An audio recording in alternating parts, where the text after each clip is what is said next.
আসসালামু আলাইকুম রহমতুল্লাহ। আর ওয়াইকে আনোয়ার ইউটিউব চ্যানেলের পক্ষ থেকে সকলকে শুভেচ্ছা ও স্বাগতম। মাইক্রোসফট ওয়ার্ডে আজ আমরা দেখব রিভিউ মেনুর ট্র্যাক চেঞ্জের যাবতীয় বিষয়বস্তু। খুবই গুরুত্বপূর্ণ একটা ফিচার এইটা মাইক্রোসফট ওয়ার্ডে। আপনাদের খুব সহজে বোঝানোর জন্য আমি একটু চেষ্টা করতেছি। এটা আমার একটা ডকুমেন্ট মনে করেন।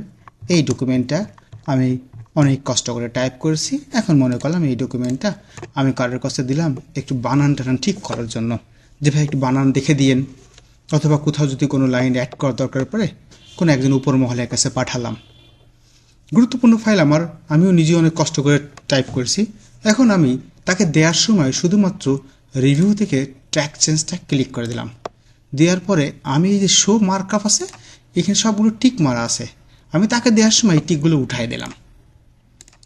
ওকে, কী সুবিধা হয় দেখি আমরা। এখানে সব টিক উঠাই দেওয়ার পরে জাস্ট আমি এবার এটাকে কিবোর্ড থেকে Ctrl+S দিয়ে আমি তার কাছে দিয়ে দিলাম।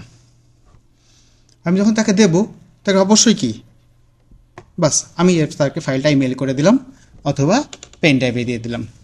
দেওয়ার পরে সে যখন আমাকে ফাইলটা ব্যাক করলো, তখন আমাকে দেখতে হবে না আসলে সে কোথায় কোথায় চেঞ্জ করেছে, কোথায় স্পেস বাড়িয়েছে, কোন লাইনটা বাড়িয়েছে, কোথাও চেঞ্জ করেছে কি করেনি, আমি কি করে টের পাবো।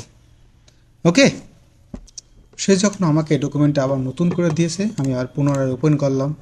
পুনরায় ওপেন করে অসংখ্য লেখার ভিতর থেকে আমাকে বোঝা খুব কষ্টকর যে আসলে কোথায় কোথায় চেঞ্জ করা হয়েছে।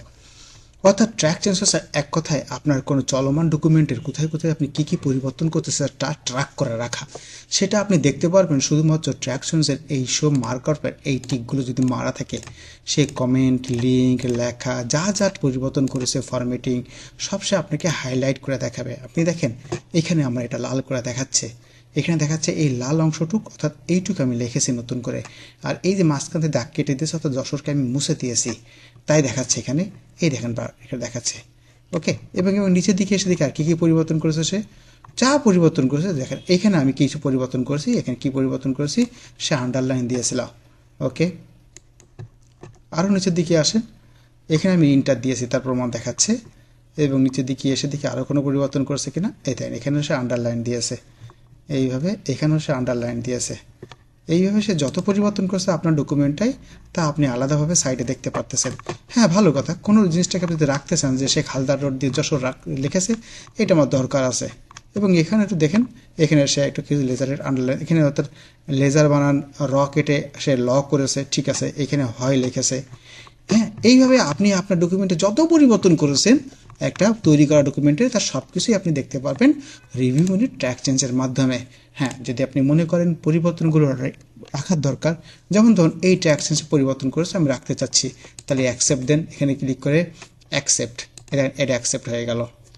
ঠিক আছে, তারপর এই ট্যাক্স চেঞ্জটা এখন অ্যাকসেপ্ট হয়ে গেল। ঠিক আছে, এখন এইটা আপনি দেখেছেন, ঠিক আছে, এইটা আপনি রিজেক্ট দিতে চাচ্ছেন না, এটা আমার যশোর পাশে থাকবে, তাহলে আপনার রিজেক্ট দিয়ে দেন, রিজেক্ট চেঞ্জ, তাহলে আগের মতো যে ছিল এখানে রিজেক্ট দিয়ে দেন, রিজেক্ট চেঞ্জ, এর মধ্যে রিজেক্ট। ওকে, অর্থাৎ যশোর দু জায়গা থেকে গেল। যদি মনে করেন সব একবারে অ্যাকসেপ্ট করবেন, তাহলে দিতে পারতেন এই অ্যাকসেপ্টের আন্ডারে অ্যাকসেপ্ট ওয়াল। এবার তাছাড়াও আপনি চেক করতে পারতেন এখানে, এই দেখেন অরিজিনালটা আসলে কেমন ছিল দেখতে। এই দেখেন আমি আপনাকে এটা Ctrl+Z দিয়ে একটু ফিরে যাই দেখার জন্য। এরকম অরিজিনালটা ছিল কি আপনার হঠাৎ মনে নেই, এই দেখেন আপনার অরিজিনালে দুঃখিত, এই অরিজিনালে আপনার যশোর খালদার রোডটা ছিল না। ওকে, আমি আবার একটু চেক করে দেখি শো মার্ক, এই হচ্ছে শো মার্ক, পরিবর্তনগুলো এখানে দেখতে পাচ্ছেন। ট্র্যাক চেঞ্জ অ্যাক্টিভ থাকা অবস্থা আপনি নিজে যদি কোনো পরিবর্তন এখন করেন, তবুও সেটা আপনাকে মার্ক করা দেখাবে। যেমন আপনি মনে করেন দেওয়া হয়েছে এইভাবে, এখানে কিছু একটা লিখলেন,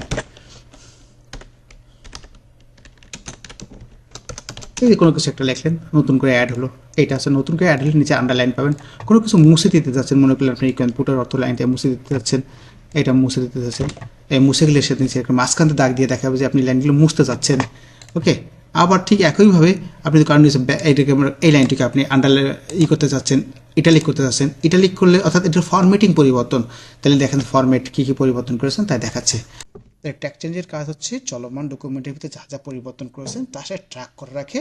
সেই পরিবর্তনগুলো রাখতে চাইলে আপনি অ্যাকসেপ্ট দেবেন, না রাখতে চাইলে রিজেক্ট দেবেন, দেখতে চাইলে আপনি এই মার্ক থেকে দেখতে পারবেন। অরিজিনালটা কেমন ছিল সেটা দেখার জন্য আপনি অরিজিনালে ক্লিক করবেন। এই হচ্ছে আসলে মূলত ট্যাগ চেঞ্জের কাজ, আর কিছুই না। তবে এটা খুবই ইম্পর্টেন্ট একটা ডকুমেন্ট তৈরি করার পরে এডিট করার অংশগুলো দেখার জন্য। ধন্যবাদ, আশা করি বুঝেছেন। আবার দেখা হবে নতুন কোনো ভিডিওতে। আল্লাহ হাফেজ।